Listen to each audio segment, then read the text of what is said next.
Hello नमस्कार, मी लक्ष्मी. सर्वांचं मनापासून स्वागत आहे. सर्वांना श्री स्वामी समर्थ. अधिक महिन्यातली पौर्णिमा आहे, तर आजची देवपूजा तुमच्यावर शेअर करते माझी. तर अधिक महिन्याची पौर्णिमा, दर पौर्णिमा, अमावस्या आणि दर गुरुवारी आणि सणासुदीला तेव्हा हळदीचं लेपन करायचं असलं ना तर सेम अशीच करते मी. तुम्हाला डेली दाखवते तसंच. आणि फक्त पौर्णिमाला ना तांदूळ बदलते अन्नपूर्णाचे. मंगळवारी आणि पौर्णिमा या 2 दिवशीच मी तांदूळ बदलते. सगळ्यात पहिले ना दारापुढे ना स्वच्छ असं पुसून घेतलं आणि हळदीचं लेपन केलं आणि ते सुकते तोपर्यंत बाकीचं मी किचनचं वगैरे सगळं उरकून घेते. तुम्हाला दाखवते काय काय करते. पहिले हळदीचं लेपन केलं दारापुढे, त्याच्यानंतर गॅसकडे आली तर गॅसची पूजा करून घेते. गॅसच्या समोर आहे ना पहिले तुपाने काढते, मग हळदनी, मग कुंकुनी काढते. हे बघा, स्वस्तिक काढते. त्याच्या मधोमध 4 टिंब आणि साईडला 2 रेषा वाढते. ते झालं त्याच्यानंतर दरवाजाला स्वच्छ असं पुसून घेते. पुसून झाल्यानंतर दरवाजावर पण शुभ लाभ स्वस्तिक वगैरे असं काढते. तर दरवाजा दर पौर्णिमा, दर अमावस्या आणि दर गुरुवारी आणि दर शनिवारी या 4 दिवशी आहे ना मी पुसून काढते दरवाजा. पौर्णिमाला पण काढायचं, अमावस्याला पण काढते आणि दर शनिवारी आणि दर गुरुवारी काढते. हे 4 आणि सणासुदीला एकदा काढते. शनिवारची साफसफाई असते म्हटल्यावर तर पटकन माझ्या लक्षात राहते की मग पहिले साफसफाई करताना दरवाजा पण पुसून काढते.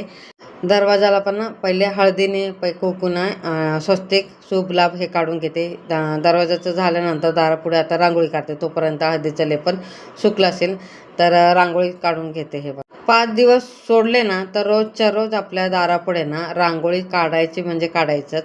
आपण सोडलं की बाकीचे कोण असेल ना घरात काढायचं, तर रांगोळी वगैरे देवपूजा वगैरे करायचं, तर मग ते केलं तरी चालतंय. आता कसं आहे ते माहिती का, माझ्या घरात कोण नाही, मी एकटीच आहे. तर माझे 5 दिवस जातात आणि वरतून ना आजारी पडली ना तेव्हा जातात. नाही तर शक्यतो डेली माझ्या दारापुढे रांगोळी, हळदीचं लेपन, देवपूजा वगैरे असते. फक्त 5 दिवस सोडलं की आणि बाकीचं आजारी पडलं तरच जाते, नाहीतर शक्यतो असं जात नाही माझा. नाहीतर गावाला वगैरे गेलं तर. कार्तिकचे पप्पा आणि कार्तिक फक्त पाया पडतात आणि मलाच देवपूजा करावं लागतं ते. तर इथं बघा छानपैकी रांगोळी काढली, हळदी कुंकू वाहिलं. तोपर्यंत दूध आले, तर दूध आहे ना चाळून घेते दुसऱ्या टोपात. त्याच्यानंतर रद्दी पेपर घेते, तर रद्दी पेपरला तूप लावते. नंतर मग दूध तापवते. गॅसला तर हळद कुंकू व्हायला, त्याच्यानंतर अक्षता ठेवलं आणि फुल व्हायला. आणि देवाची आज तांदूळ बदलायचं म्हटलं तर सगळी देवाची भांडी आहे ना घासून पुसून घेते, स्वच्छ असं करून घेते. कलश वगैरे घासून घेते. आज पौर्णिमा आहे तर कलशचं पाणी पण चेंज करायचं, रोजच चेंज करायचं असतं. नाही शक्य झालं तर दर मंगळवारी, दर गुरुवारी, दर शुक्रवारी, पौर्णिमा, अमावस्या या दिवशी काढलं तरी चालतंय. नाहीतर शक्यतो रोजच्या रोज ना कलशाचं पाणी चेंज करायला लागतं. तर असं नाही जमलं तर कसं करायचं तुम्हाला सांगते मी. आज मंगळवार आहे तर आज कलशाचं पाणी चेंज केलं, तर उद्या नाही केलं तर गुरुवारी करायचं, शुक्रवार करायचं, शनिवारी नाही केलं तर रविवार सोमवार सोडलं की परत मंगळवार येतं, त्या टायमाला चेंज करायचं आहे. तर रोज केलं तरी चांगलं आहे, तर ह्या दिवशी चेंज करायचं.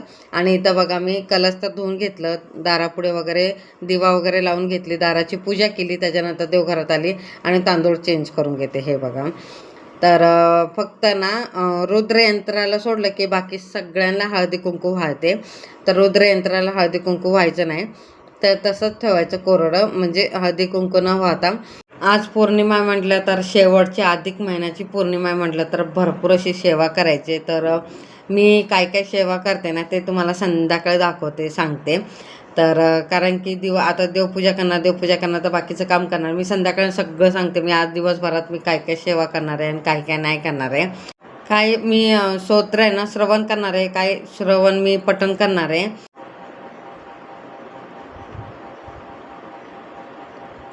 हे कृपेचे नाणं आहेत ना, ते असं राऊंडमध्ये ठेवून त्याच्यावर हळद कुंकू अक्षता वाहून श्रीयंत्रावर, आणि सगळ्यात आज पौर्णिमा आहे तर श्रीयंत्रावर हळदी कुंकुम अर्चन करायचे. तर दर गुरुवारी, दर मंगळवारी, दर पौर्णिमाला ना तर श्रीयंत्रावर ना कुंकुम अर्चन व्हायलाच पाहिजे. तर नाही शक्य झालं तर दर पौर्णिमाला तर करायचंच करायचं. ते पण मी करणार आहे संध्याकाळ कुंकुम अर्चन, आणि ते पण तुमच्यावर शेअर करते. आणि इथं बघा कलश भरून घेते. अष्टदिशा असं हळद कुंकूची बोटं लावून घेतले आणि त्याच्यात 1 रुपयाचं नाणं, सुपारी, अक्षदा आणि हळद कुंकू वाहून ना कलश ठेवते. त्याच्यानंतर मुकुट लावून घेते. मुकुट असं स्वच्छ पुसून घेतलं आणि मला फुलं भेटली ना, ती फुलं वाहून घेते हे बघा. त्याच्यानंतर मस्त की रांगोळी काढली आणि दिवाबत्ती करून घेते हे बघा. देवपूजा करायच्या अगोदर आहे ना दिवा लावायचा तेलाचा आणि देवपूजा करायच्या टायमिंगला ना तुपाचा दिवा लावला तरी चालते. मी तसंच करते. पहिल्या देवपूजा करून झाली आणि बघा मी महाराजांना मुजरा करते. तर पूजा करून झाली की मुजरा करते. त्याच्यानंतर 1 माळ श्री स्वामी समर्थ आणि 1 माळ नवार्ण मंत्र म्हणते. आणि आज पौर्णिमा आहे म्हटलं तर मखाण्याची खीर तर होणार आहे. आणि मखाण्याची खीर आहे ना मी पहिल्यांदाच करते. 2-3 वेळा आणले फक्त भाजून आम्ही खाल्ले. मग मखाण्याची खीर तर मी पहिल्यांदा करते. दूध तर पहिले ऑलरेडी तापवले, परत एकदा तापवते. मखाने ना तुपात छानपैकी खरपूस भाजून घेते. त्याच्यानंतर दूध गरम झाल्यानंतर मखाने घालते. बाकीचे ना मिक्सरमध्ये ग्राइंडिंग करून घेते, कारण की माझ्याकडे काजू बदाम मनुके काहीच नाही, संपले. त्याच्यानंतर चवीपुरता साखर टाकलं. त्याच्यानंतर कस्टर्ड पावडर दुधात, थंड दुधात हे केलं ना गाढापणा येतो ना, त्याच्यासाठी कस्टर्ड पावडरचं ना दूध ते टाकलं. त्याच्यानंतर इलायची पावडर टाकलं आणि त्याच्यानंतर तूप टाकलं वरतून. तुपात तर भाजलेलं तरी पण वरतून तूप टाकते. आणि हे बघा खीर झाली मखाण्याची, साधी सिंपल. आणि आता मी देवीला दाखवून घेते. आज मखाण्याची खीर करायची दाखवायचं असतं म्हणून. तर आज फक्त त्याच्यात काय झालं नाही की ड्रायफ्रूट गेलं नाही, ड्रायफ्रूट नाही म्हणून साधं सिंपल करते. रात्री ना फ्लावर शिजून ना फ्रीजमध्ये ठेवलेलं. बघू सकाळी मी पराठा करायचा म्हणून पहिल्यांदा करते. तुम्हाला ते पण सांगते. भाजी तर भरपूर वेळा केली, पण पराठा मी पहिल्यांदा करते. तर रात्री शिजून घेतलेलं ते मॅश करून घेतलं. त्याच्यानंतर सगळे मसाले टाकले त्याच्यात. लाल तिखट, हळद, धनिया पावडर, किचन किंग मसाला आणि हे सगळं टाकलं. त्याच्यानंतर मीठ टाकलं. तर गोडा मसाला असं काही नाही टाकायचा, फक्त ना पराठाचा मसाला टाकायचा त्याच्यात.